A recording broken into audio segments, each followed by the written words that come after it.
Okay, good morning everyone. Good morning po sa ating lahat.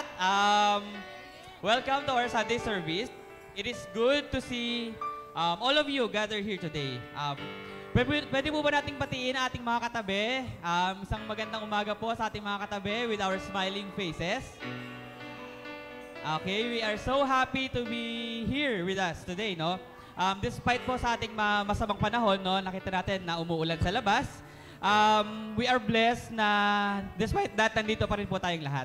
And, okay, before we begin, let us take a moment to quiet our mind and prepare our hearts. Whatever we've gone through this week, no, alam po natin iba-iba yung buhay natin. Pinagdaanan natin this past few weeks, pero we're still blessed and happy na nandito pa rin po tayo to serve our Lord and to give praises, no, para sa ating Panginoon. So, prepare po natin ang ating mga puso, ibigay po natin ang ating best sa pagbibigay ng papuri at pagsamba sa ating Panginoon. So, good morning po again, everyone. Amen. Ayan, inaanyayahan ko po ang lahat na tayo po ay tumayo. Amen. Kahit po umuulan o may paparating naman daw po na bagyo, ay hindi tayo matitinag o masyashake. Amen. Sama-sama tayo magpuri at umawit sa ating Panginoon. At sumagang ito, samahan niyo po akong basahin ang verse na ito. Sabi dito sa mga awit, 150 verses 1 to 6. Sabi dito, sa banal na templo, ang Diyos ay awitan, purihin sa langit ang lakas na taglay. Siya ay purihin sa kanyang ginawa, siya ay purihin sapagkat siya ay dakila. Purihin sa tugtog ng mga trompeta, awitan sa saliw ng alpa at lira, sa tugtog ng tambol, magsayaw, purihin, mga alpa at pluta, lahat ay tugtugin. Plauta, ang Diyos ay purihin sa tugtog ng pompyang, sa lakas ng tugtog, siya ay papurihan.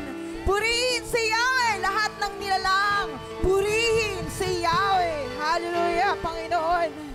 Kami magpupuri sa inyo. Hallelujah. Lord Jesus. Hallelujah.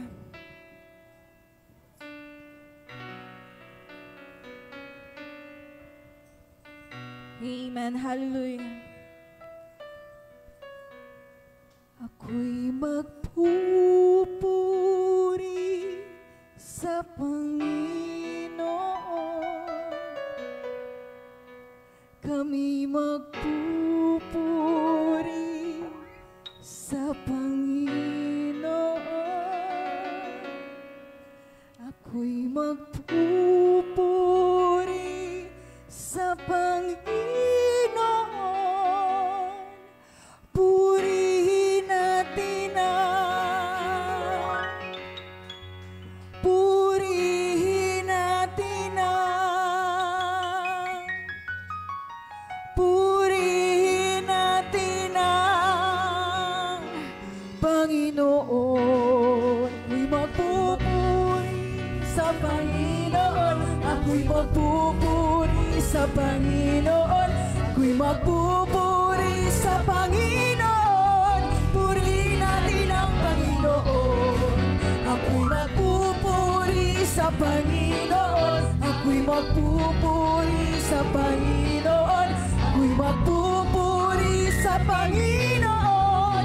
Purihin natin ang Panginoon. Purihin si Yahweh, pagkat siya'y mabuti, kanyang ililigtas ang marami.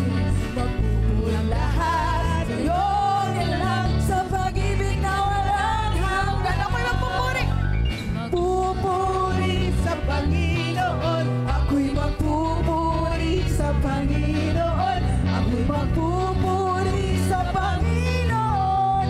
Purihin natin ang Panginoon. Minsan pa! Magpupuri sa Panginoon. Ako'y magpupuri sa Panginoon. Ako'y magpupuri sa Panginoon. Purihin natin ang Panginoon.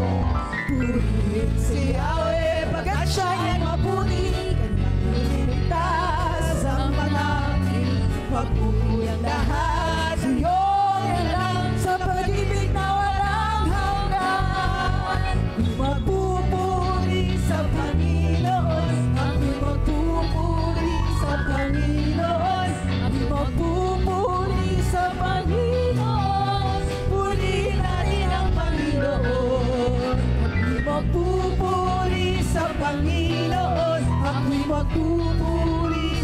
Panginoon. Ako'y magpupuri sa Panginoon.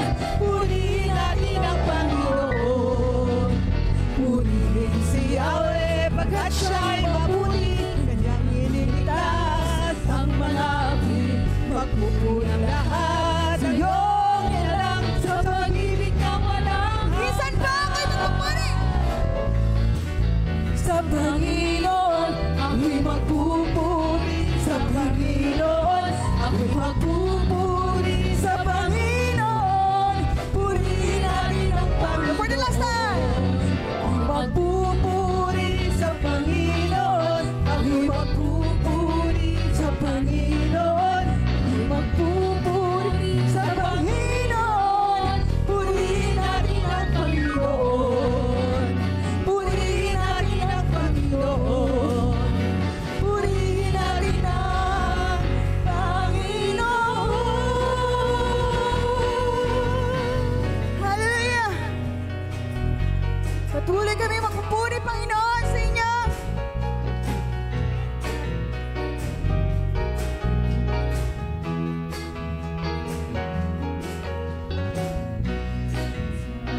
Hallelujah! Halina't sama-sama, purihin natin siya. Halina't sama-sama, awitan natin siya. Ipalakpak ang inyong kamay, itaas ang ikuan. Lahat ay magsabi, Diyos ay buhay. Halina't sama-sama, halina't sama-sama, purihin natin siya. Halina't sama-sama, awitan natin siya. Ipalakpak ang inyong kamay, itaas ang ikawan. Lahat ay magsabi, Diyos ay buhay. Ipalakpak, ipalakpak ang inyong kamay, itaas ang ikawan. Lahat ay magsabi, Diyos ay buhay. Minsan pa nga po, halina't sama-sama. Halina't sama-sama, purihin natin siya. Halina't sama-sama, awitan natin siya. Ipalakpak, ipalakpak ang inyong kamay, itaas ang ikuan. Lahat ay magsabi, Diyos ay buhay. Ipalakpak ang inyong kamay, itaas ang ikuan. Lahat ay magsabi, Diyos ay buhay. Lahat ay magsabi, Diyos ay buhay. Lahat ay magsabi, Diyos ay buhay. Hallelujah! Salamat, Panginoon, sa araw na ito, Lord God Jesus. Kami nagdidiwang, Panginoon. Kami masaya, Panginoon, na nagpupuri. Lord God, buong puso. Hallelujah. Salamat sa panibagong oportunidad, Panginoon, Lord God, na binigyan niyo kami ng pagkakataon, Lord God, na lumapit sa inyo. Magpuri, Panginoon, sa inyo, Lord God, sa umagang ito. Hallelujah, Lord God Jesus. Wala kang katulad, Panginoon. Hindi ka nagbabago kailanman. Salamat. Kahit hindi po kami karapat-dapat, Panginoon, Lord God. Nariyan ka, Panginoon, upang kami mahalin, patawarin. Hallelujah. Come on, church. Nais ng Panginoon na ilapit mo ang inyong puso sa umagang ito. Buong puso.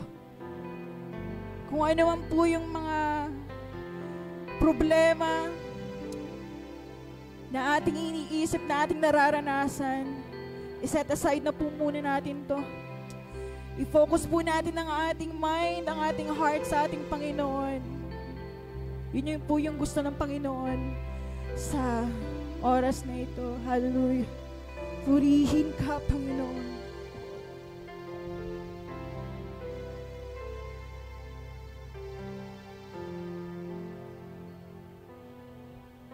O Diyos, Ikaw ang tunay na dakila sa mundo.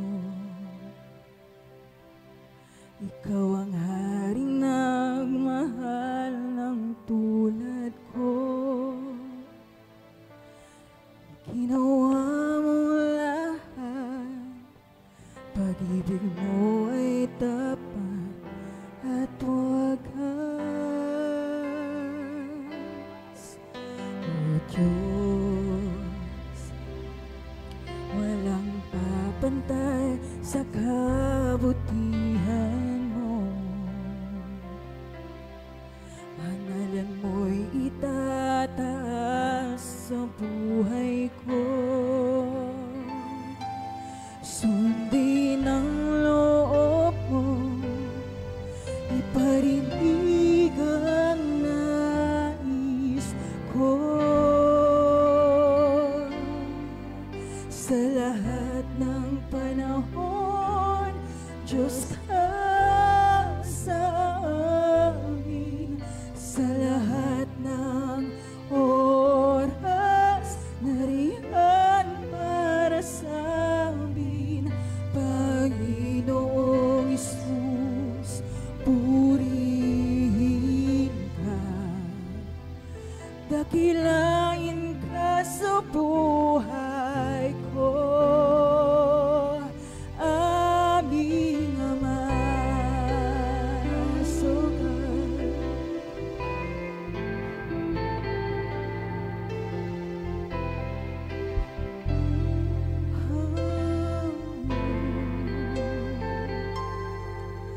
O Diyos,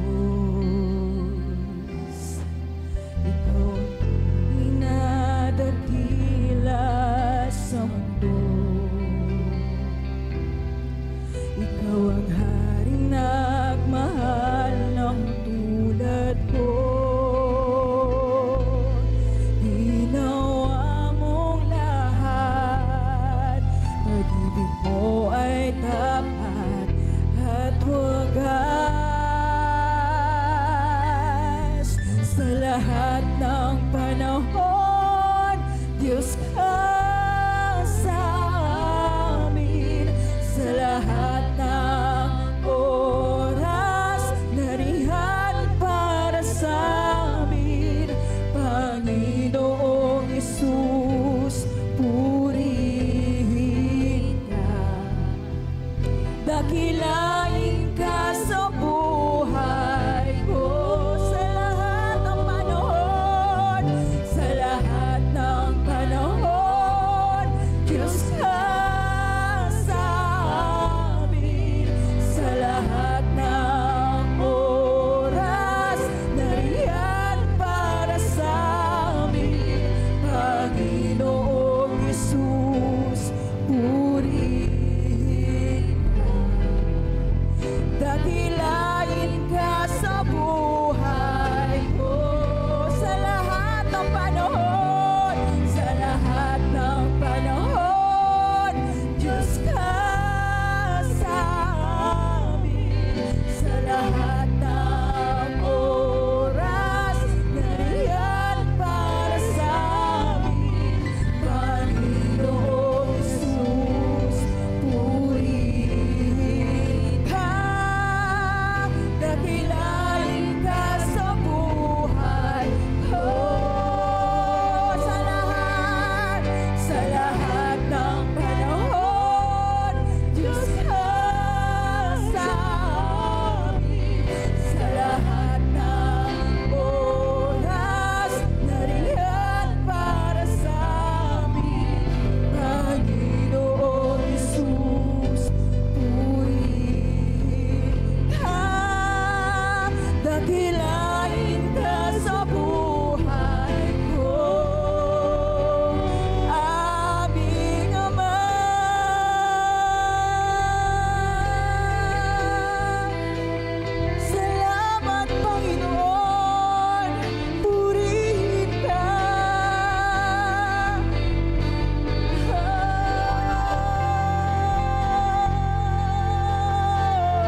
para sa amin, Panginoon. Panginoong Jesus, purihin ka.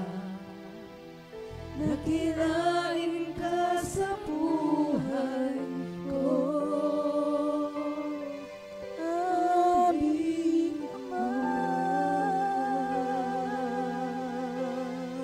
Jesus, purihin ka. Kami lumalapit sa iyong kaharian. Purihin ka, purihin ka, Ama.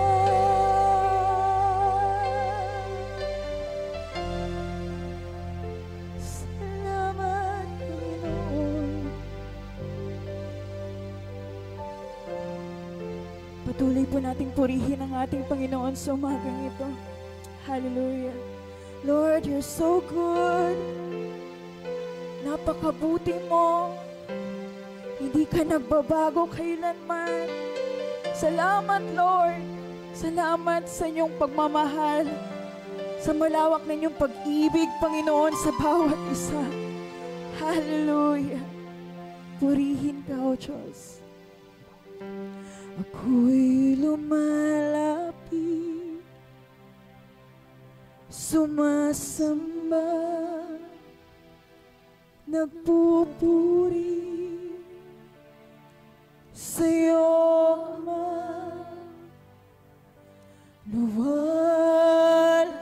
Luwalhatiin ka,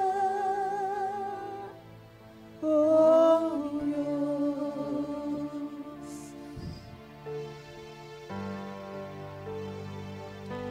Ako'y lumalapit, sumasamba, O Diyos, nagpupuri sa'yo, Ama.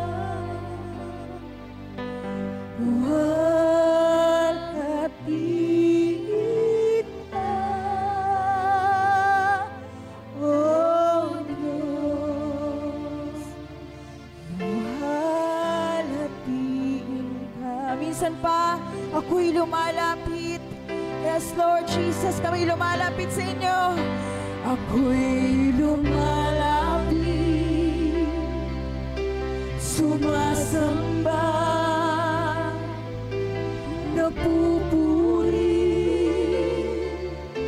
sa'yo, Ama. Luwalhatiin ka, O Diyos. Luwalhatiin ka.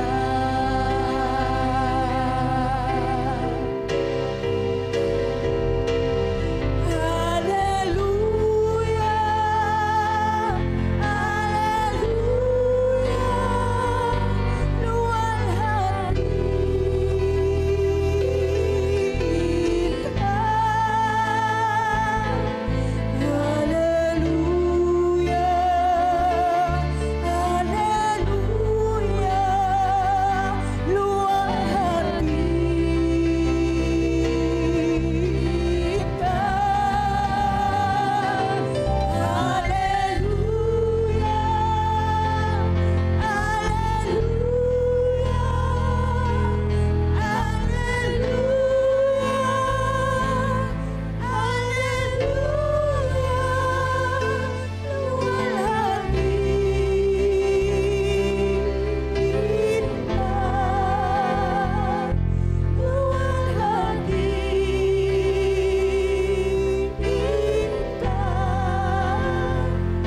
lumalapit. Ako'y lumalapit, sumasamba, nagpupuri sa'yo, Ama. Luwalhati kita, O Diyos, luwalhati kita.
Luwalhatiin ka, Panginoon, sa aming buhay, Lord God.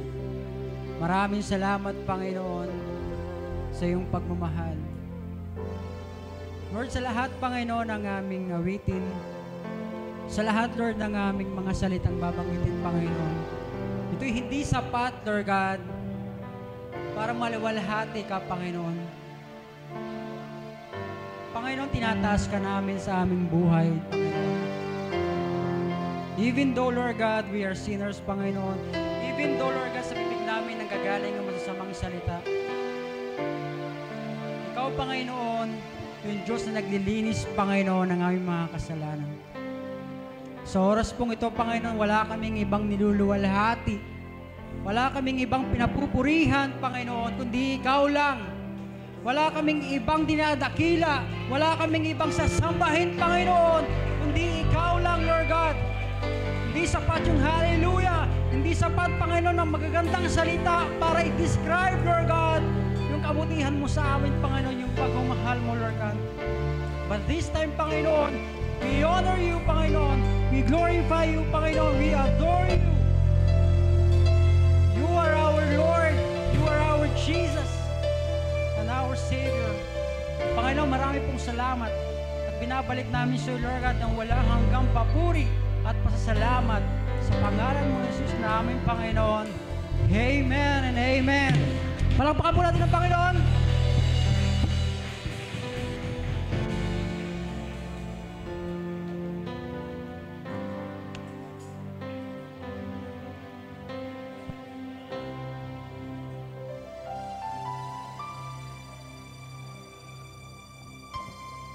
Alright, magandang umaga po sa ating lahat. Ayan. So medyo maulan po yung panahon ngayon, no? Simula po kanina nung pag-alis ko sa amin, maulan po talaga. So sa kalsada, dapat kanina pa ako alas 7 dito. Joke lang. So medyo maulan po talaga. So mula sa amin hanggang dito, sobrang lakas ng ulan. Dapat po naka-jacket na lang ako, lamig eh. Ayan, so binabati ko rin po ng magandang umaga lahat po ng nasa Facebook Live. Ayan, nanonood sa Facebook, ano po. So magandang umaga po sa ating lahat. So stay tuned hanggang matapos po yung ating service this coming Sunday. Ayan, pakibati nga po yung mga nasa katabi nyo, kaliwa o sa kanan, pakitapik. Ayan, sabi mo magandang umaga bro or sister, ano man. Ayan, magandang umaga. Ayan, medyo hindi pa tayo napupuno, no?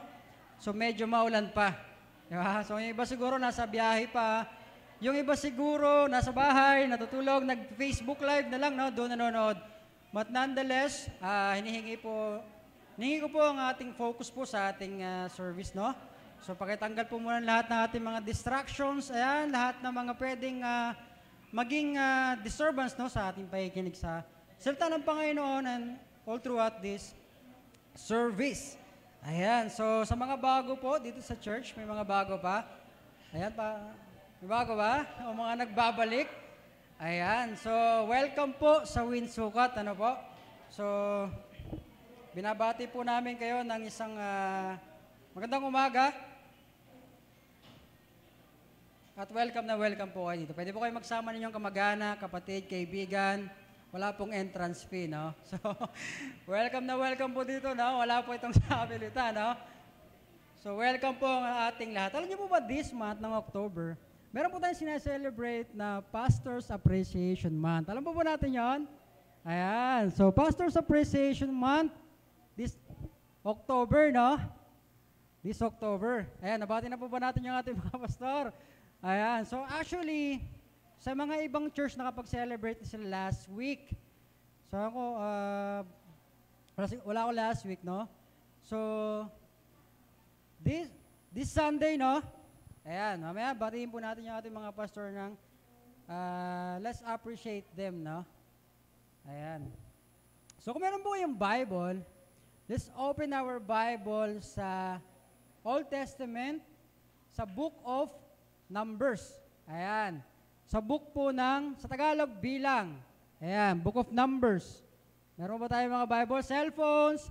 Ayan, pwede po nating i-open yung ating, ayan, kung ano man pong merong Bible na meron kayo, no? Ayan, Book of Numbers, chapter 11. Ayan, bilang number 11, no? So, madali lang siyang hanapin. Diba? Genesis, Exodus, Deuteronomy, ayan. Numbers na yan. Ayan po. Yan po ang ating pag-uusapan ngayon sa Book of Numbers. Of Numbers. Ayan. Alam ko po lahat po tayo dito nagpe-Facebook, no? Ang lagi ko po nakikita sa Facebook minsan. Ako po kasi hindi na po mahilig mag-upload ng pictures, no? Ng photo. Nakikishare post na lang ako sa asawa ko. Kasi siya naman yung nag-upload ng lahat ng pictures namin. So ano ang nangyayari sa buhay ko? Minsan nagreklamo na ang asawa ko kasi wala akong pinopost. Kahit ano. So kung makikita niyo yung Facebook ko, puro shared post lang galing sa page namin sa kanya and wala na. Ayan. Pero alam ko po lahat po dito, meron pong dito, merong ganap sa buhay, pinopost. Napunta sa ganito, ipopost natin. Ito yung nangyari, ipopost natin. Pero meron isang maganda sa Facebook, no? Meron doon tinatawag na, ano bang tawag doon? Parang look back, no? Minsan nagpapakita sila ng 5 years ago, magpapakita sila sa'yo ng pictures. Ito ka. Di ba? Minsan sabihin mo, natatawa ka na lang dahil minsan yung mga millennials dito, mga jeje mo, nakikita mo yung damit mo. Ito pala yung pinupost ko dati. Di ba? Nakaganon pa yung selfie mo, no? Medyo nakakatawa compared ngayon, no? So ako po ganoon eh. Minsan pag nakita ko yung pictures ko dati, nakikita ko, grabe, ang payat ko. Ang sarap ibalik, no? Diba? Yung iba nakikita ko, ibabalik ko to, no? Diba? Soon, di ba? Magiging kanto rin ako. Nakikita mo minsan yung kabataan mo, nakikita mo minsan yung, grabe, ang kinis ko dati. Di ba? Lalo na po yung mga, mga nagdalaga dati, tapos dumaan sa pagiging mommy, talagang nagkakaroon ng physical changes sa body, no? So parang nag-iiba. No? So makikita mo, grabe to. Yung iba nag-workout eh. Kaya ako nag-enroll ako sa gym. No? 3 months na, di pa ako nag-gym. No? Sayang yung binayad ko. No? So mag 1 year, 9 months na lang natitira, di ko pa nagagamit yung aking 12,000. Sayang naman. No? Sino, meron ba ditong gustong mag-gym? Papasa ko na lang sa inyo. No? Nonetheless, meron tayong tinatawag na look back. So, lagi po sa isip natin, no? 5 years ago or 10 years ago, nasaan ako? Sige, pakiisip po. 5 years ago, nasaan kaya ako? 2020, October. Ano kayang ginagawa ko noon? Diba yung siguro iba nag-aaral, yung iba nag-work pa rin, no? Yung iba parang alungkot, merong mga ganun post eh. No? May kita mo yung mga post mo dati, grabe. Diba? Broken na broken. Diba? Namimiss nyo ba yung dati yung ano? So ganun, no? Meron tayong looking back. No? Naiisip natin kung ano tayo dati, naiisip natin yung mga pinaggagawa natin sa buhay natin 5 years ago. Minsan matatawa ka na lang. Diba? So nangyari. Minsan, nung 5 years ago, sinabi mo hindi mo na kaya, pero here you are, no? 5 years ago, di ba? Lakas pa din, di ba? Nakakangiti pa rin. Sabi mo dati, hindi mo na kaya. Ayan. O kaya 5 years ago, nakita mo yung picture ng ex mo, di ba? Namimiss mo. Namimiss nyo ba yung mga ex nyo? Wag nang tumaas. Baka nandiyan yung mga asawa, boyfriend nyo. No? Hindi natin namimiss, no? Yung mga ganyang post. Kaya yung iba, pag nag-asawa, dinidelete na lahat ng pictures ng mga ex sa Facebook, no? Yung iba nga, namimiss daw nila is pera. No? Mga perang nawala. Ang dami kong pera dati. Bigla na lang naglaho. Yun daw yung namimiss ng iba. Tama ba? Sabi ng iba, yes. Opo. Di ba? Namimiss natin yung mga perang dumaan sa atin na nawala. Di ba? Dahil sa mismanagement. Kung andyan na po kayo sa Numbers 11, basahin po natin, no? I'm gonna read it sa Tagalog. Ayan. So magtatagalog po tayo dito. Ayan. Bilang 11, chapter 1, sabi dito, dahil sa hirap na dinaranas, nagreklamo ang mga Israelita. Dahil dito nagalit si Yahweh at pinaulanan ng apoy ang isang bahagi ng kanilang kampo. Kaya nagmakaawa kay Moses ang mga Israelita at agad naman siyang dumulog kay Yahweh. Dininig naman siya at namatay ang apoy. At ang lugar na iyo'y tinawag nilang Tabera sapagkat nagliyab doon ang apoy mula kay Yahweh. So hindi ko po nilagay lahat dito ng verse, no? Kasi sobrang haba. Verse 4, ang mga dayuhang sumama sa paglalakbay ng mga Israelita ay nanabik sa dati nilang pagkain at nagaya sa kanila ang mga Israelita. Kaya nagreklamo na naman sila. Ang sabi nila, kailan pa ba tayo makakatikim ng karne? Mabuti pa sa Ehipto, doon nahihingi lang ang isda at naalala ba ninyo yung pipino, pakwan, sibuyas, bawang at gulay na kinakain natin noon? Nang hihina na tayo ngayon. Walang makain dito kundi ang manang ito. Verse 7, ang manang ito ay parang buto ng kulantro at kakulay ng bidelyo. Ito ang laging pinupulot ng mga tao, ginigiling nila ito o binabayo. Kapag niluto, ito'y isang tinapay na sinangkapan ng langis. ito ay kasama ng hamog na bumabagsak kung gabi. Ayan, lahat po tayo pumikit. Ama namin Diyos, makapangyarihan sa lahat. Maraming salamat po, Panginoon, sa iyong mga salita, Lord God, na aming pag-uusapan, Panginoon, na aming pag-aaralan, Lord God. Dalangin namin, Panginoon, na itong mga salita mo, Lord God, ay tumimo, Panginoon, sa aming puso, matanim, Panginoon, magbunga, Lord God, at may apply namin, Panginoon, sa aming pang-araw-araw na buhay. Maraming salamat po, Panginoon. In the name of Jesus. Amen. Ayan. Sa Book of Numbers po, kung inyo pong papansinin yung mga nangyayari dito, ang settings po nito is mga Israelites, no? Israelita, galing po sila sa Egypt, no? So alam naman po natin ng istorya, ang Israelites ay dating alipin ng mga taga-Egypt. For almost 400 years, ang tagal, no? Alam ko po, hindi po natin naranasang masakop ng, ano po ba yung mga sumakop sa atin? Japan, diba? Sinakop tayo ng Japan, ng Amerika, Spaniards, no? So, matagal na panahon din, taon din yung binilang. Kaya nga yung mga apelyido natin ngayon, iba na, di ba? Mendoza, Velasquez, Valenzuela. Hindi naman ganyan yung mga apelyido natin. Ang apelyido natin dati siguro Tagalog, di maunahan, mga ganyan, no? Malapitan, di matalo, Tagalog. Di ba? Pero ang gusto natin, mga magaganda na Rodriguez, Mendoza, di ba? So, mga Espanyol yun na na-adapt natin. Di ba? Yung iba nga sa Facebook, pinapalitan pa yung pangalan Tagalog, tapos ginagawan Japanese. Yung iba, nung naalala ko nung flood control, sabi ng iba, dapat hindi na tayo nakalaya sa Japan. Di sana maganda yung ating flood control. May mga ganong komento sa Facebook na syempre magaling gumawa ng Japan compared sa Pinoy. Sabi nila, dapat nasakop na lang tayo ng Japan continue, no? Hindi sana, di ba? Lahat ng pagkain natin dito, Japanese, no? Teriyaki. Wala tayong adobo. So nangyari dito, yung mga Israelites, kakalabas lang nila from Egypt. So dito sa Numbers 11, no, it's almost around 13 months na yung nakalipas simula nung umalis sila sa Ehipto. So itong Israelites, meron silang leaders. No? Ang leader nito ay si Moses. So ang galing natin, no? Si Moses yung leader ng mga Israelites during this time. Imagine nyo yung bilang nila dito, 600,000, no? 600,000 yung galing sa mga galing Egypt na umalis. So ito pong mga nandito, sila ay nasa wilderness. Ha? Lagi po nababanggit natin, yung wilderness, di parang isang disyerto. Di ba? Ang wilderness ay isang disyerto. Ako po, nakapunta na ako sa Egypt, yan pong pinuntahan nila, Israel. Nakita ko na rin po yan, nadaanan na rin namin sa barko kasi po, meron po diyang shortcut, doon po ang daan para makarating ka sa European countries. Kung galing ka ng Middle East, galing ka ng Asia, pinaka-shortcut yan.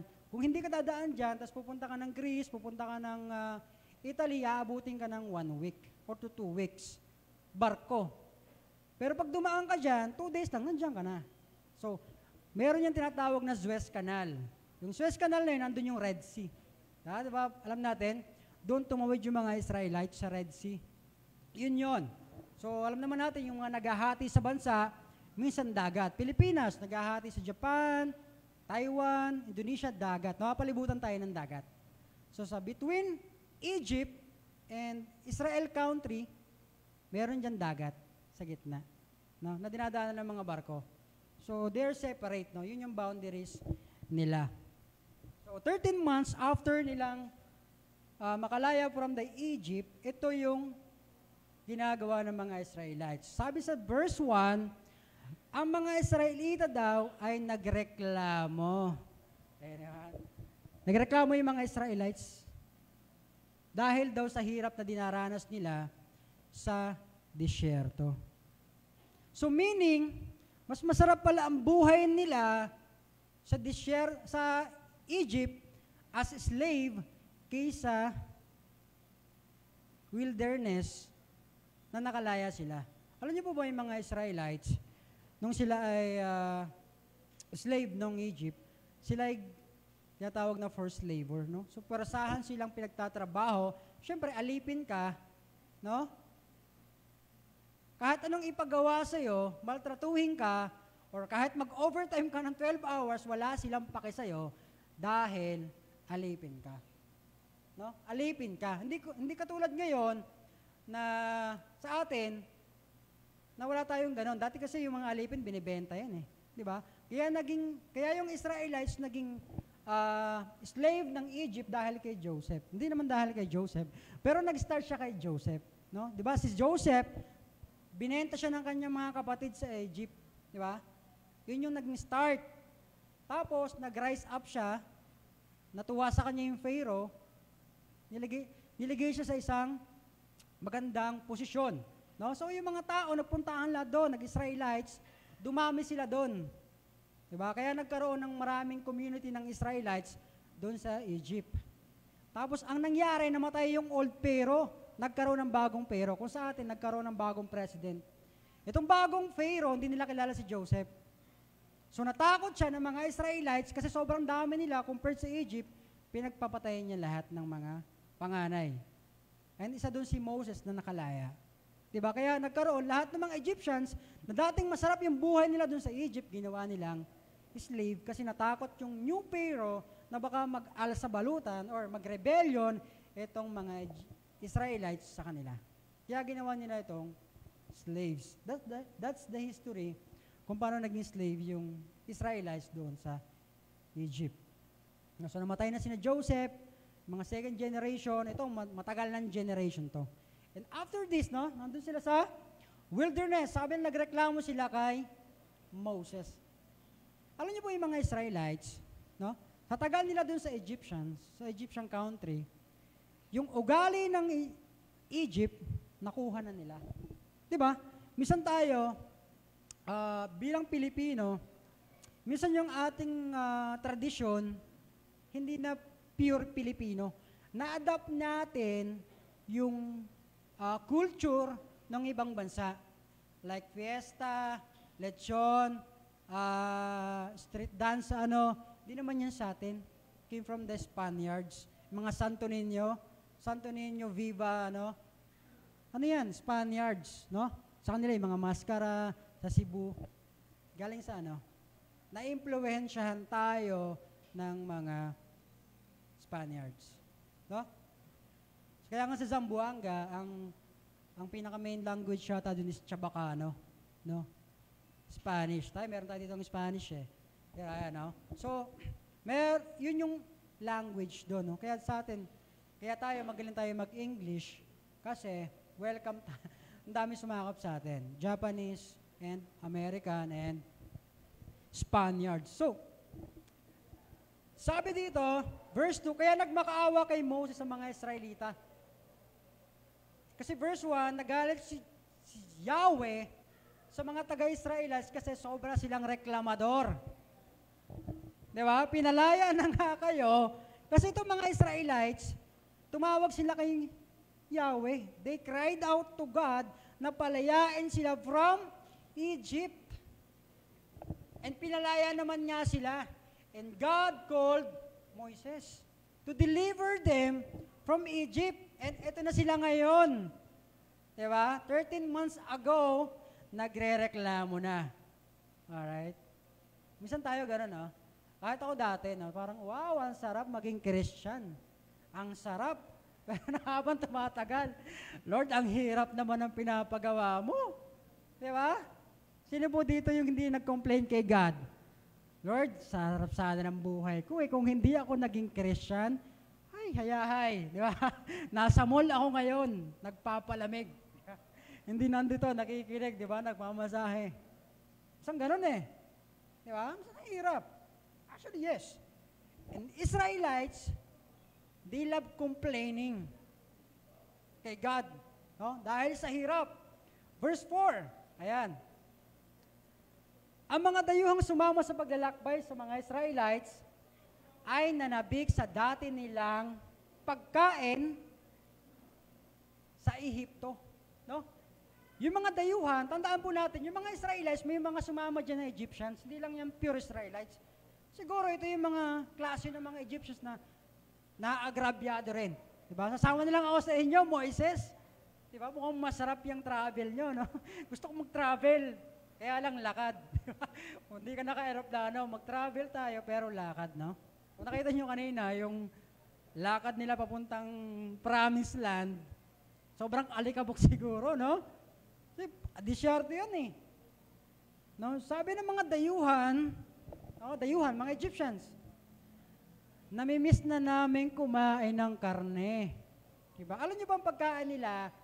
Alam niyo ba yung pagkain nila doon sa disyerto? Diba? Alam naman natin, narinig na natin yung term na mana. Diba? Alam niyo ba kung anong ibig sabihin ng mana? Sa Tagalog, ano ito? Legit po yan ha? Mana. Diba? Yun yung kinakain nila for 13 months, mana. Di parang tinapay. Binanggit sa verse 4, no? Si God, yun yung binigay na pagkain ni Yahweh sa mga Israelites, mana. Itong mga dayuhan, sabi niya, sawang-sawa na kami sa manang ito. Diba? Kaya siguro sabi ng mga dayuhan, Lord, nung una, wow, mana. Diba? Nung taga sabi, Lord, tama na. Ayoko na nito. No? So sabi dito, nagreklamo. Nanabig sila sa dating pagkain. Sarap nga naman eh.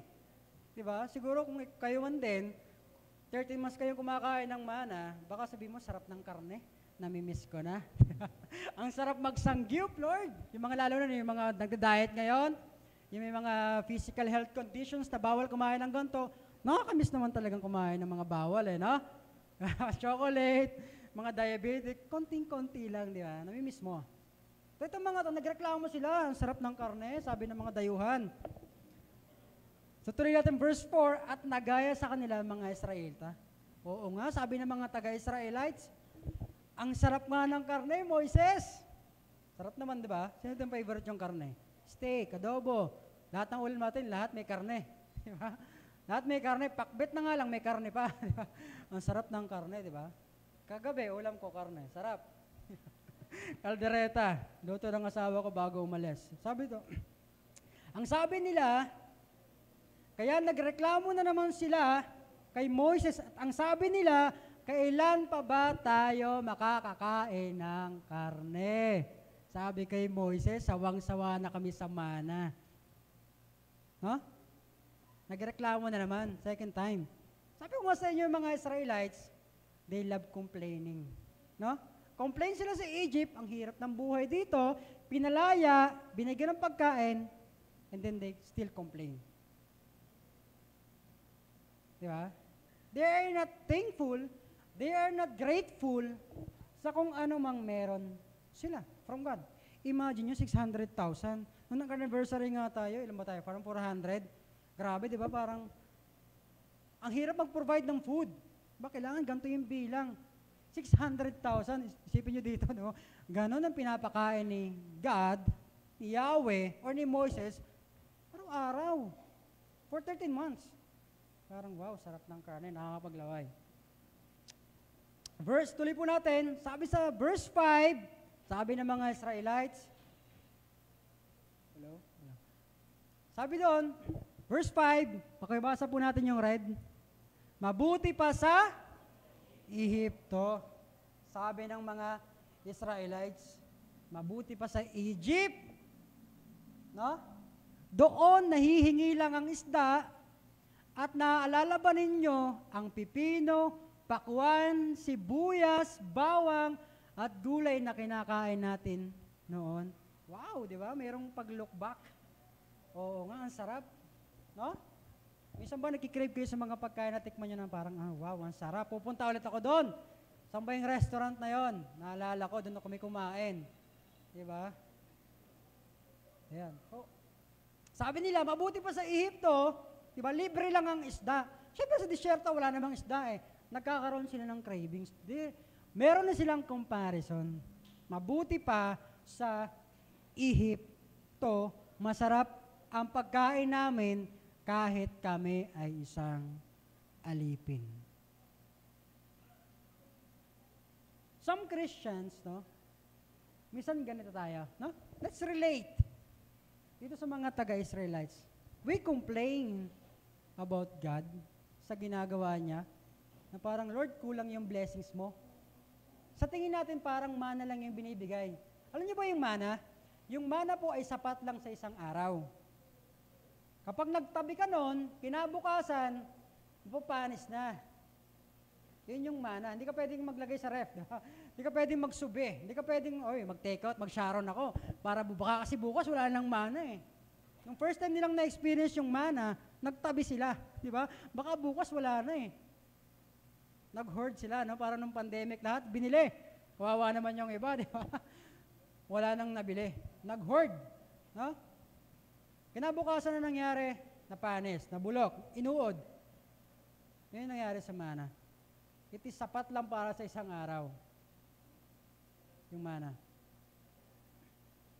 Now, tayo minsan ganito, no? We complain to God, we keep something to us na parang hindi ka nagtitiwala sa Panginoon. Di ba? It is commanded by God na kainin mo lang kung ano yung dapat sa'yo ngayong araw na to. And sabi ni God, may special instructions. Sa Sabado, not just Sabado, in the 6th day, bago yung Sabat, magtabi ka ng para bukas. So, nangyari, nagtabi sila at hindi ito napanis. Para may makain sila during Sabbath day. Diba? That's one good miracle, no? Interesting. Bakit? Pag sinabi ni God na hindi mapanis, pag sinabi ni God na magtabi ka, di siya nabubulok. Tama ba? Di siya nabulok. Bakit? Para sa Sunday, hindi ka mag-work and focus ka sa akin. With, diba? With our fellowship, with worship, para di na kayo mag-work. Kain lang kayo, and then worship God. Fellowship with God. No? Sabi doon, gusto kong malaman ninyo na kahit hindi kayo nag-work, si God ay magpo-provide. Ganon si God, no? Ganon tayo minsan. Nagtatabi tayo, Lord, save na save, na save, na save. Talagang kailangan ko magtrabaho. Na para bang si Lord, wala nang gagawin sa buhay natin. Di ba? Parang wala nang puwang sa buhay natin si Lord para mag-work. Kasi minsan, alam niyo po ba, minsan si God nakukuha na natin yung dapat si Lord mag-work dito, hindi si God makapag-work dito kasi lagi kang, di ba, pumapasok doon sa senaryo na dapat si God magbibigay sa'yo nito. Hindi, ang ginawa mo, nag-work ka pa din, nag-work. Walang tigil, non-stop. And paano mag-work si God sa buhay? Paano mag-bless si God sa'yo? Eh, nandiyan na pala lahat ng kailangan mo. And minsan, we are not grateful sa mga nare-receive natin kay God and still meron tayong ibang hinahanap. Tawa? Binigyan ka ni God ng mana, binigyan ka ni God ng blessings, pero yung nakikita mo, yung pa rin dati. No? Yung pa rin dati.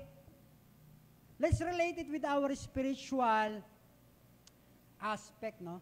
Alam niyo ba sa psychology, merong tinatawag na term na regression. Ayan. Sabihin niyo po regression.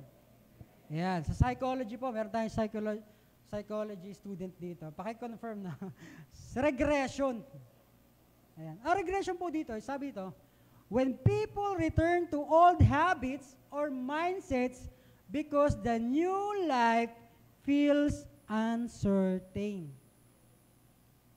No? Ito yung mga Israelites, no? Egypt, this is their old life. They're slave, no? Wilderness, disyerto, saan ba ang punta nila itong mga Israelites? They are going to Promised Land. Tandaan po natin, Egypt, wilderness, and Promised Land.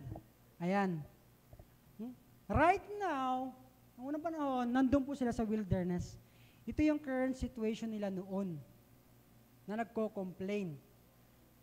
And God, they are teaching them to trust God. To be grateful sa kung ano mang merong binibigay si God. Regression is something na nahirapan ka, may ginagawa kang isang bagay. Halimbawa, gusto ko nang gumising ng maaga. Okay, bukas, gigising na ako ng maaga. Mag-a-alarm ako. Alright, Monday, grabe, aga akong gumising. Alas 7, gising na ako, nauna pa ako sa manok. Tuesday, grabe, nakakapuyat, ang hirap pala. Wednesday, medyo kinakaya-kaya mo pa. Pagdating ng Thursday, ayun, balik na ako, alas 11 na ako gigising para tipid. Yung alam mo sa tanghalian, magkasama na, di ba? Nahirapan ka, bumalik ka sa dati mong habits, sa dati mong ginagawa. Kaya itong mga Israelites, gustong bumalik sa Egypt. Alam niyo pong lagi nilang term, let's go back to Egypt, balik na lang tayo doon, guys. Di ba? Huwag na dito sa wilderness. Walang pagkain na sa disyerto, ang init. Di ba? Wala tayong ibang inaasahan kundi si God. Alam niyo ba, lagi sila nagreklamo kay Moses? Itong mga Israelites?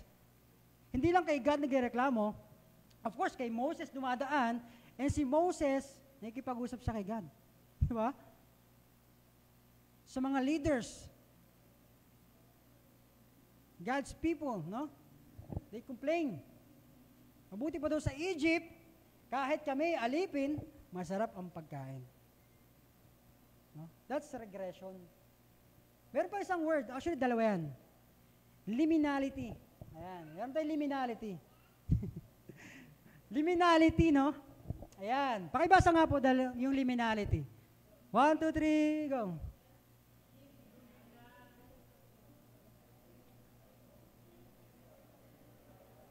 Ayan, salamat po sa ating sabayang pagbigkas. Now, liminality is the in-between season where your old life is gone, but the new one has not fully formed.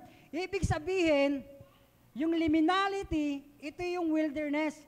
Ito yung parang nasa transition ka pa lang. Yung old habits mo, inaalis mo, pinapalitan mo, nandun ka sa transition, pero hindi pa nabubuo yung old habits. Ginagawa mo pa lang. Di ba? On the making pa yung iyong behavior, character, parang dito sa church, no? Di naman tayo sobrang bait na. Meron sobrang bait na ba dito? Pahingin ako sa libo. Di ba? Wala pa. Lahat tayo nandun sa process na nagbabago pa tayo. Ang tawag dyan, liminal space. Liminal space sa psychology. So yung wilderness, it is considered liminal space. Ito yung time na yung mga Israelites tinuturuan ni God magbago, maging pasensyoso, tanggalin yung lahat ng pattern ng Egyptians. Kaya nga yung mga Israelites, no? After ni Moses pumunta sa Mount Sinai, alam niyo ang ginawa ng mga Israelites? After makita lahat ng miracles ni God, di ba? Naging dugo yung tubig, di ba? Na lahat ng 10 salot, pinakita ni God. Alam niyo ang ginawa ng mga Israelites? Gumawa sila ng gintong, di ba? Gintong kalabaw, gintong baka, gintong guya, yun yung sinasamba nila. And these actions, ayaw ni God. Ayaw ni God na gumawa ka ng rebulto, tapos sasambahin mo. Ang mga Egyptians, they love making gods. Marami silang God. No? May God ng sun, God ng water, diba? Dami nilang Diyos. Ayun yung ginawa ng mga Israelites. Imagine, nawala lang si Moses saglit. Pagbalik nila, meron silang sinasamba. Diba? Nagalit si Moses. This is Israelites. Imagine.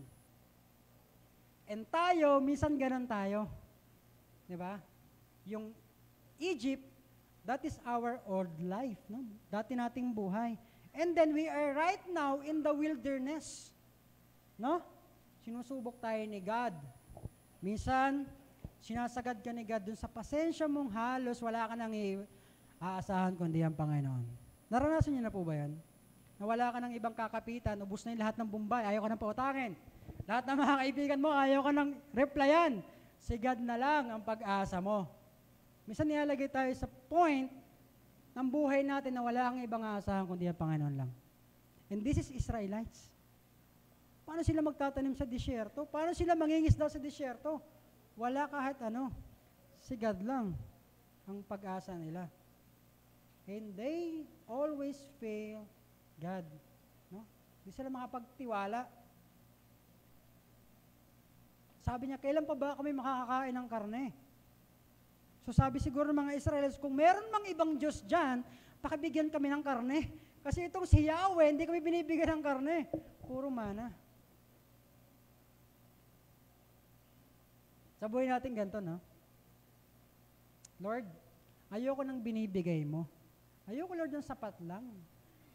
No? Ang gusto ko, Lord, overflowing. Di ba? Sabi nga ng last series natin last month, no?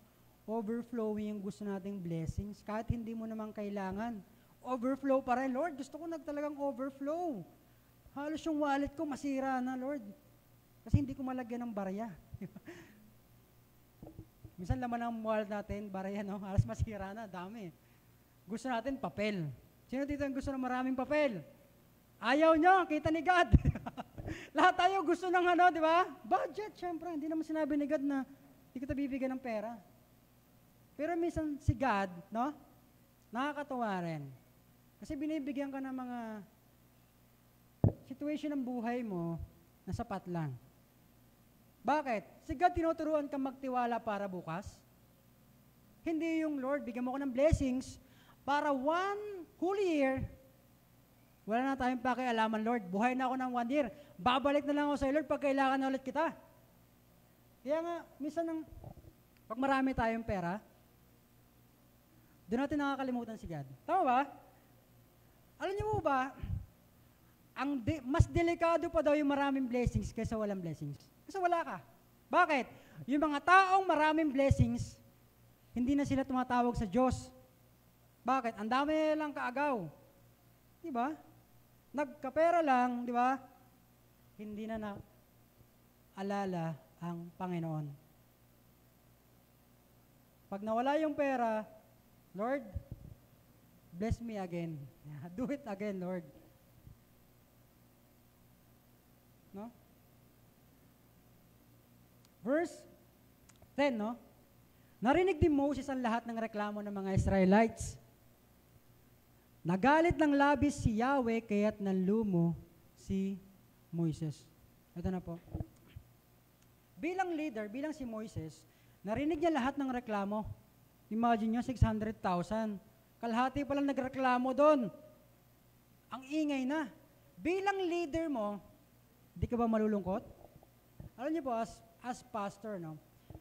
Actually, mahirap talaga maging pastor. Diba? Tatalawin ko po ang lahat na nandito. Sino po dito ang gustong maging pastor? Taas po ang kamay. Sino po dito ang gustong maging pastor? Di ba? Wala. Kasi bakit? Kasi mahirap.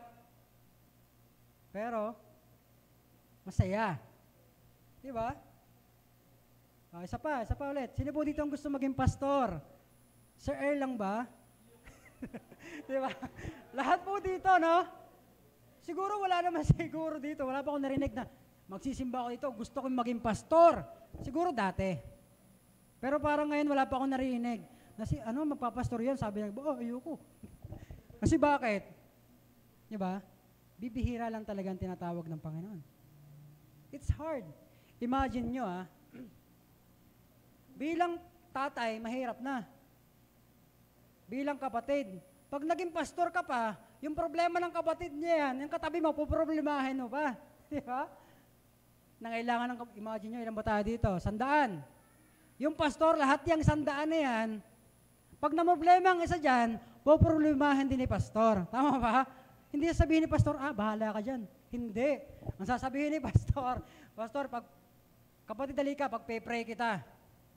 Minsan dyan, i-date ka pa, hindi libre ka pa. Minsan si pastor, kahit, di ba, butas na yung bulsa, bibigay sa'yo. Kahit walang-wala, matulungan ka lang. Di ba? Ang hirap maging pastor. Handaan niyo yan. Mahirap. Ako kasi, syempre bago pa lang ako. And saludo ako sa mga dating pastor na hanggang ngayon pastor pa rin. Grabe yung pinagdaanan ng unang panahon. Di ba? Walang pagkain. Di ba? May persecution pa. Lalaitin ka pa. Di ba? Lahat-lahat maranasan mo bilang pastor. Di ba? Tapos magreklamo pa yung mga members sa'yo. Pastor, ang init naman. Pastor, ano ba yan nangyayari sa service natin? Hindi maganda. Pastor, ang pangat naman ng speaker. Pastor, ba? Minsan gano'n tayo. We complain sa ating mga leaders. Pastor, hindi ko gusto yung turo mo. Pastor, hindi ko gusto yung pamamalakad mo. O sige, ikaw na. Diba? It's hard to be a pastor, but yet, no? Andito pa rin kami, andito pa rin sila, tumatayo sa harapan nyo. Minsan, tatayo mga yan dito sa unahan, kakaiyak lang yan. may pinagdadaanan yan. Bakit? Tao rin naman si pastor, di ba? Nawawalan, nalulungkot, umiiyak, nagugutom, nalulungkot, didepress, nag-worry. Pero nag-show up sila dito. Nakangiti at ini-encourage pa rin tayo. No? Sabi ni Moises, verse 11, itinanong ni Moses kay Yahweh, bakit ninyo ako ginaganito? Anong ikinagagalit niyo sa akin? Bakit ninyo ako binigyan ng ganitong kabigat na pasanin? Sabi ni Moses kay Yahweh. Actually, yes. Siguro kahit ako, magreklamo rin ako, God, bakit nilagay mo ako sa ganitong posisyon? Itong mga taong binigay mo sa akin, akala ko makakatulong ko. Walang ibang ginawa kundi magreklamo sa akin. Tuloy po natin. Sabi niya rito, ako ba ang nagsilang sa kanila? Aalagaan ko ba sila tulad ng pag-aalaga ng ina sa kanyang anak hanggang makarating kami sa lupang ipinangako mo sa aming mga ninuno? Verse 13, ayaw nila akong tigilan sa kahihingi ng karne. Saan ako kukuha ng karne para sa ganitong karaming tao? Imagine, ayaw tumigil. Siguro mga tao, kadalakad ni Moses, Moses, wala pa bang karne dyan? Pagpunta niya doon, karne, di ba? Lahat nilang puro karne. Sabi siguro ni Moses, nabibingi na ako, Lord. Ano ba itong binigay mong tao sa akin? Ang hirap namang ilid. Di ba? Reklamador na. Mapaghanap pa, sumasamba pa sa Diyos-Diyosan, ano ba to, Lord? Sabi ni Moises, verse 14, hindi ko sila kayang alagaan mag-isa. Ito yung prayer ni Moses kay God, kay Yahweh. Hindi ko sila kayang alagaan mag-isa. Hirap, no? 600,000, ikaw lang nag-aalaga. Si pastor nga minsan, 10 pa lang. Sakat na ng ulo, no? Naranasan na po bang mag-handle ng disciples? No? Yung mga disciples na, yes po, babalik na po ako sa Lord sa linggo. Diba? Nakasampung linggo na, wala pa. Diba? On the way na po, pastor. Yes, pastor, babalik din po ako. Diba? Pinangakuan ka lang. Alam niyo po yung mga pastor, every time po na yung may mga soul na nagpunta rito, nawala. Akala niyo po ba hindi nila iniisip yan? Sasabihin ni pastor sa mga ibang leaders, paki-follow up mo nga sa ganito. Paki-follow up mo nga sa ganito. Bakit? Concern sila sa iyo. No? Concern sila, concern si pastor sa atin. Gawin natin. Verse 15, kung ganito rin lamang ang gagawin niyo sa akin, mabuti pang mamatay na ako ngayon kaysa maghirap pa ako ng matagal. This is Moses talking to God. Nilalabas niya yung sa loobin niya. Nilalabas niya yung kanyang honest. No? Laman ng puso niya kay God. Minsan yung mga pastors, kami, nahihirapan din kami. Di ba? Kaya, paki-appreciate naman sila. Di ba? Di ba? Nahihirapan po ang mga pastor. Si Moses din, no? It's hard to serve God and serve people.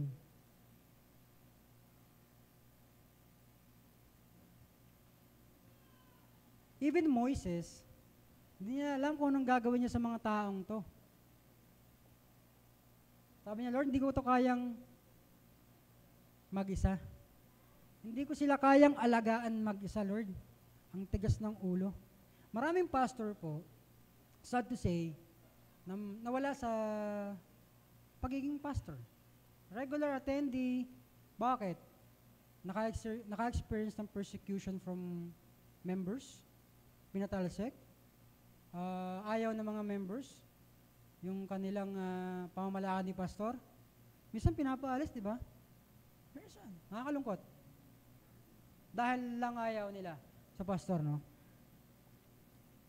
Verse 16, dahil dito sinabi ni Yahweh kay Moises, Pumili ka ng 70 matatandang pinuno sa Israel, yung mga kinikilala ng kanilang lipi, at isama mo sa soldang tipanan. Ito yung solution ni God. Sabi ni Yahweh kay Moises, pumili ka ng 70 leaders na makakatulong mo sa pag-aalaga sa mga Israelitang ito. Alam ko po lahat po tayo, hindi lang po tayo members, no? Si pastor, meron niya mga assistant, leaders, core leaders, elders, youth leader. Lahat yan binigay ni God kay pastor. Hindi naman, mahirap naman talagang mag-lead mag-isa. And tayo yon, tama ba? Tayo yon. Tayo yung katulong ni pastor sa lahat ng kanilang gagawin. Now, bilang mga leaders, God gave us something na tinatawag na calling. Sabi ko sa title kanina, the weight of the calling. Mahirap po talagang gampanan ang calling o pagtugon sa Panginoon. Mahirap. But, worth it. Worth it kay God. Alam ko po, hindi ko na po kailangang explain sa inyo, but for some reason, sila pastor ay parang, di ba? Tao rin yan. Tao rin kami. Nahihirapan. And we are very thankful na binigyan kami ng mga leaders na kagaya nyo. Tama ba? Masunurin. Di ba? Parang napapikit yung iba. Masunurin. Di ba? Mabait. Ba, willing mag-sacrifice. Di ba? To the extent na kahit gumising ng maaga, pupunta kami dyan, pastor, sabihin mo lang. Go signal mo lang, pastor, pupunta kami dyan. Tayo po yung klase ng Israelites na dumaan na doon sa liminal space. We are reformed. No? Reformed na tayo, we are refined. Kaya si pastor natutuwa na sa atin. Kaya si pastor pinagtitiwalaan na, okay kapatid, kung na yung mag-share dyan, kung na yung mag-lead dyan. Diba? Nawawala yung ibang weight kay pastor kasi tinutulungan mo sila. Imagine si pastor, bubuhatin niya ito, sabihin natin 100 kilograms to. Kung bubuhatin ni pastor to mag-isa, sobrang bigat. Pero kung magtutulong-tulong tayong lahat to carry the weight, yung calling, saglit lang natin ito babalibag. Naiintindihan ba natin? Saan tayo nanggagaling? Kailangan tayo ni pastor. Yan yung nagpapalakas sa atin. Yan ito nagpapalakas sa amin. Bilang pastor. Ngayon, verse 17. Pagdating nyo roon, sabi ni Yahweh, bababa ako at makikipag-usap sa iyo, babahaginan ko sila ng espiritong ibinigay ko sa iyo upang makatulong mo sila. No? Very lovely na message, no? Si God, alam niyo po, sa lahat ng binabasa ko to, lahat ng complaints ng mga Israelites, si Yahweh, ibinigay nila lahat. When Israelites complain about God, they cried out to God na makalaya sa Egypt, binigay nila. Gusto nila ng pagkain, binigyan sila ng mana. Sabi ni Moses, kailangan ko ng makakatulong, binigyan siya ni Yahweh. At alam niyo ba ang nangyari dito? Binigyan ni Yahweh ang mga Israelites ng karne. Sometimes, it is a matter of asking God, Lord, kailangan ko eh.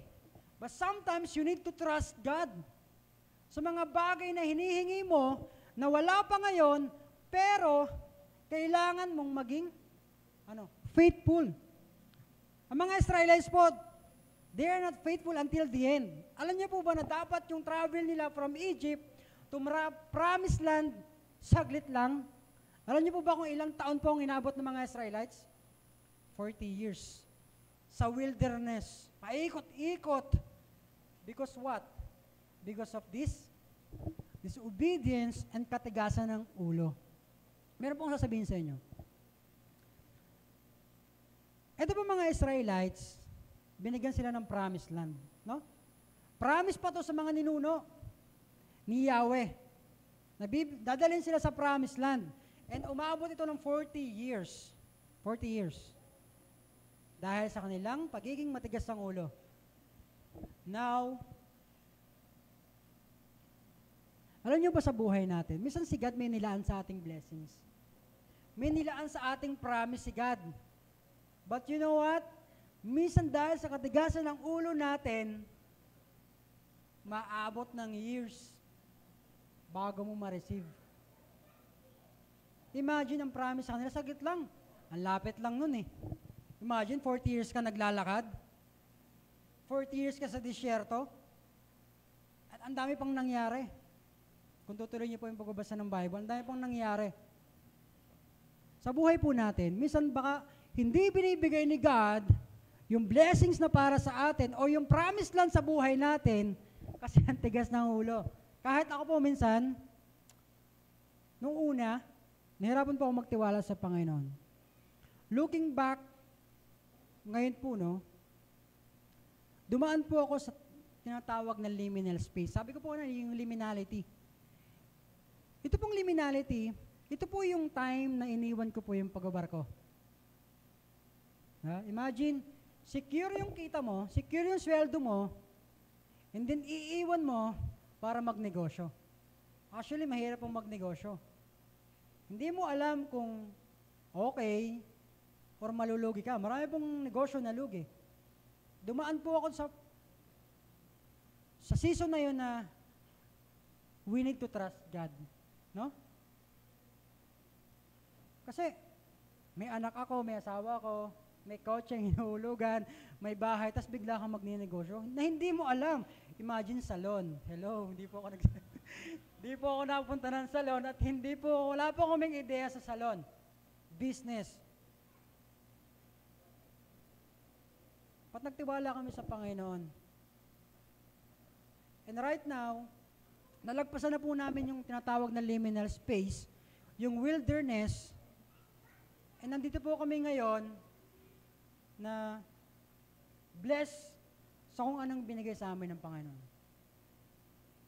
Sabi ko nga po, ngayon pong November, 2 branch po yung i-open namin. Ngayon pong November. Ginagawa na po yung 2, and we are very thankful kay God dahil nung una, tinuruan po ako ni God magtiwala sa Kanya. Nung una, ayoko maglabas ng kahit ano sa business. Parang, Lord, hindi naman to sigurado eh. Baka mawala lang. Hirap ako magtiwala sa Panginoon. Ang pinagtitiwalaan ko dati, sarili ko na kailangan kong mag-work para kumita. Hindi ako nagtiwala kay God na meron pa pala sila God na ibang plano. Kasi kung hindi po ako nagtiwala sa Panginoon, kung hindi kami nagtiwala sa Panginoon, baka nasa barko pa rin po ako hanggang ngayon. Actually, mahirap po sa barko. Alam po ni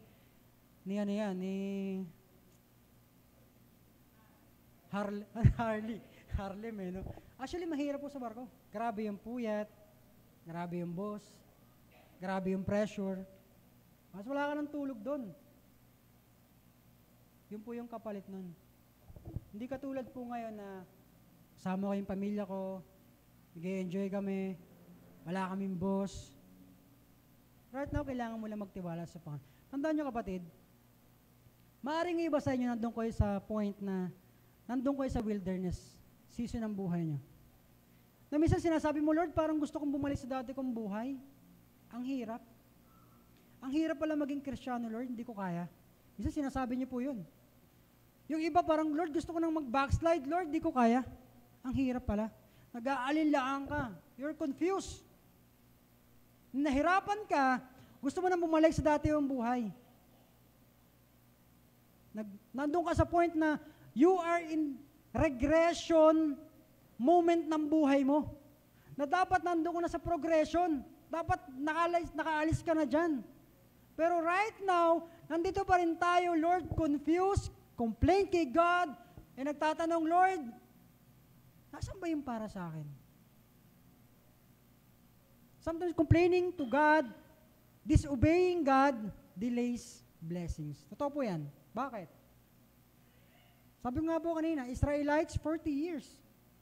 And yung mga nakalaya po dun sa Israelites, wala daw, isa doon, nakapasok sa Promised Land. Yung nakapasok sa Promised Land, second generation na. Baka tandaan po natin, baka yung iba po sa inyo, pinangakuan ni Yahweh na, be-bless kita. Pero baka hindi sa generation mo. Baka doon pa sa sunod na generation mo, sa anak mo. Diba? Dahil bakit? Pwede po yun. Yung favor, bakit yung anak ko sobrang favor? Walang ginagawa, kusang lumalapit yung blessings. Kusang nagkakaroon ng opportunity, baka kasi yun. Kaya po yung Book of Numbers, tinawag siyang Numbers dahil sa census. Nagkaroon ng census nung una, bago pumasok ng Promised Land, nagkaroon pa rin ng census. Ito na yung mga new generations. Maaari yung iba pinangakuan ni God, mga dating nakipag-deal kay God, maaaring kayo yun. But sometimes, nagkakaroon ng delay. Kasi bakit? Hindi tayo nagtitiwala sa Panginoon. Alam niyo po ba, minsan, hindi natin napapansin si God yung kumikilos doon pag kaya mong gawin. Pag kaya mong gawin, feeling mo ikaw yun eh. Masipag ka, magaling ka, matalino ako, nag-overtime ako double. Sometimes, we fail to trust God sa mga crucial moment ng buhay natin.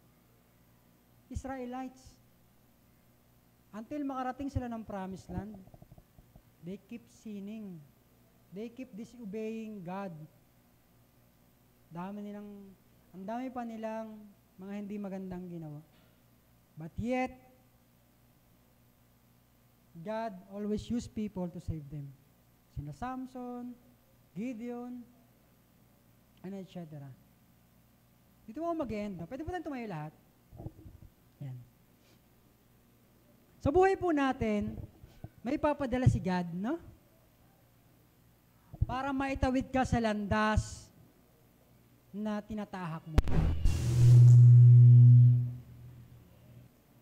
Maari yung Egypt ng buhay natin, ito yung mga old habits natin.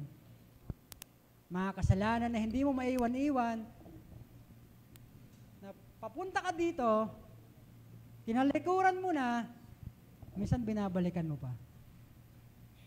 As leaders, masakit po sa amin nakikita na ang tao ay hindi makalaya sa kasalanan.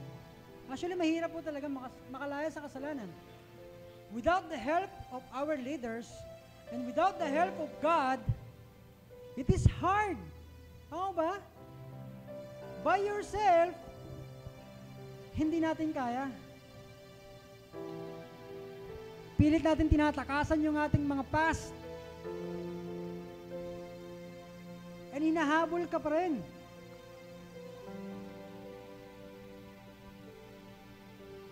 Right now, church, God wants us to trust Him. Sa kung ano mang plano na ginawa ng Panginoon sa atin, sa kung ano mang nialapit natin sa Panginoon, mabuti pa rin ang Diyos. Maaaring nandito ka sa moment na ito, na-confuse ka. Nag-aalinlangan ka, Lord, kung tutuloy pa ba ako sa'yo. Lord, nahihirapan ako, Panginoon eh. Tama ba itong landas sa tinataha ko? Ang hirap, Panginoon. Parang hindi ko kaya. Yes, hindi mo kaya mag-isa. That's why yung mga kapatid mo sa gilid mo, kaliwa sa kanan mo, nandyan yan para tumulong sa'yo. Parang si Moises, binigyan siya ng mga leaders na makakatulong niya. And tayo yun. Para buhatin yung calling na sobrang bigat.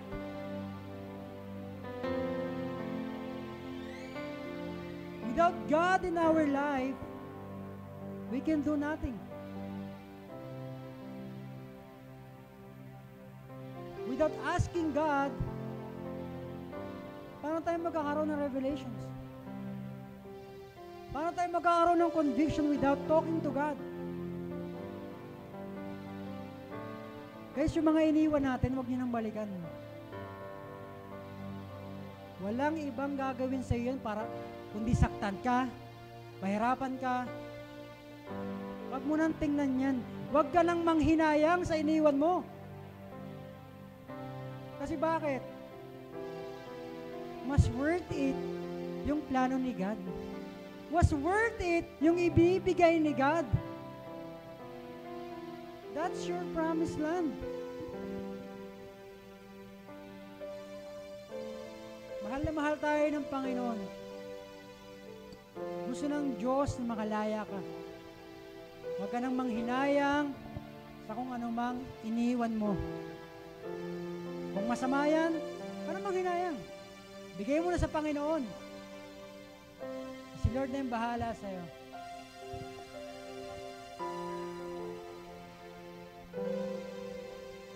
Purihin po natin ang Panginoon.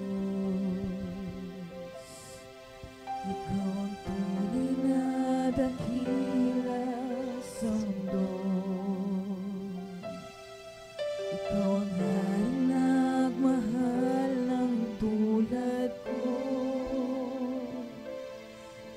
Ginawa mong lahat, pag-ibig mo ay tapat at wagas. O Diyos, walang papantay sa kabutihan mo. Ang ngalan mo'y itataas sa buhay ko. Sundin ang loob mo, iparinig ang nais mo.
Panginoon Diyos sa mga pangyarihan sa lahat.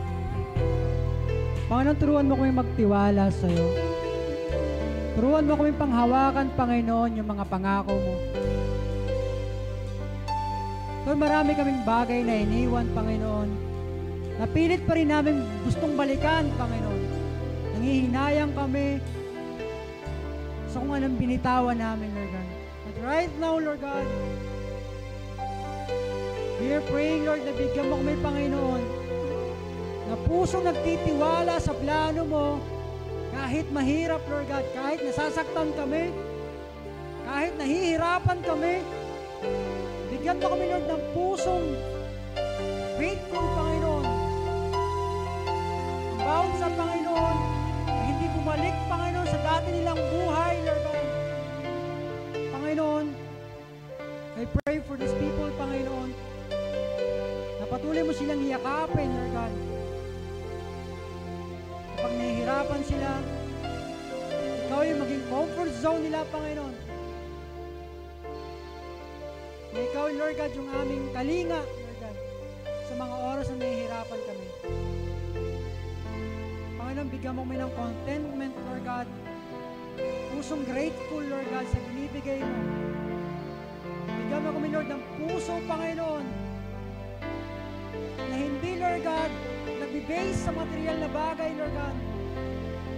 Na mas magtitiwala kami sa iyo. Na mas pangahawakan namin, Lord, yung plano mo. Right now, God, give us a heart, Lord God, that is loyal, Panginoon, sa iyo, Lord God. Lord, equip, Panginoon, yung mga leaders, pastors, Lord God. You're our comforter, Panginoon. Wala nang iba. Kaya sa oras mo ito, Panginoon, hayaan mo, Lord God, na kumilos ang banal mong Espiritu, Lord God, sa aming buhay, sa aming tahanan, Panginoon. Wala kaming ibang hinahangad, Lord God. Hindi yung makapiling ka, Lord God. Tulad ng pinangako mo, Panginoon. Sa mundong ito, Lord God, nahihirapan man kami.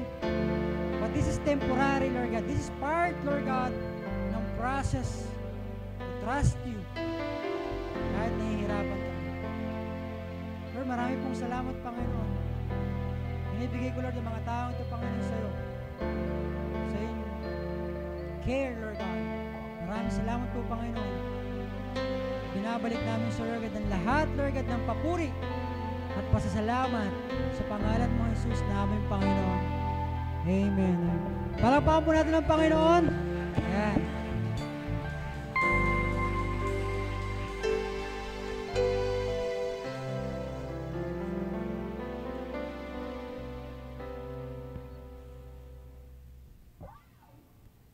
Amen! So, maraming salamat po, Pastor Kim, sa ating napakagandang mensahe ngayong umaga po nito, no?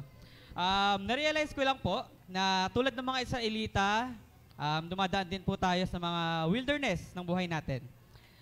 Wilderness season. So, sa mga panahon na to, puno po tayo ng pagsubok, paghihintay, at parang feeling po natin wala tayong direction, no? Pero, gusto ko po sabihin na matuto po tayo magtiwala sa proseso ng Diyos.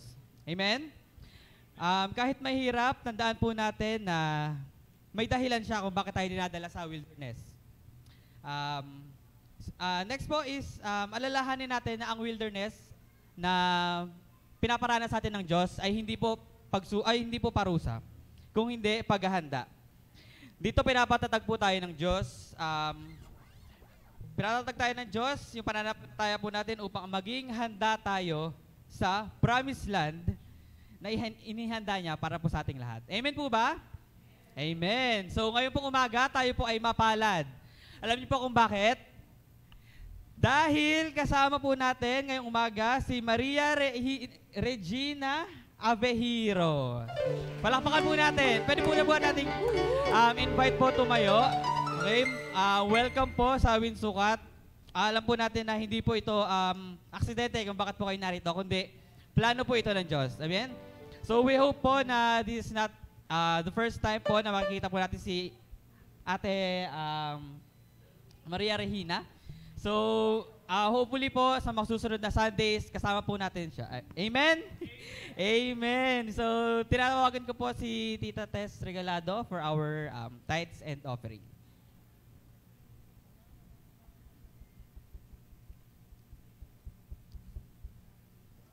Ay, okay. So, wala po. Okay, si Tita Susie na lang po.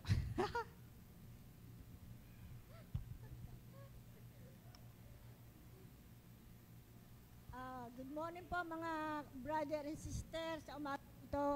Atin po ipanalangin ang ating mga kaloob. Itaas po natin ang ating mga kaloob sa umaga ito. Lord, maraming salamat po sa araw na ito. Pagpalain po ang magbibigay ng mga sobre na ito. Maliit man o malaki, ito pasalamat natin para sa Panginoon. Lord, marami po salamat sa na blessing na binibigay sa atin, Lord, sa araw-araw na pamumuhay. At dalangin po, Lord God, ang mga nagkakaloob nito, may trabaho o wala, ay pasinasalamatan po sa pangalan ni Jesus. Amen and amen.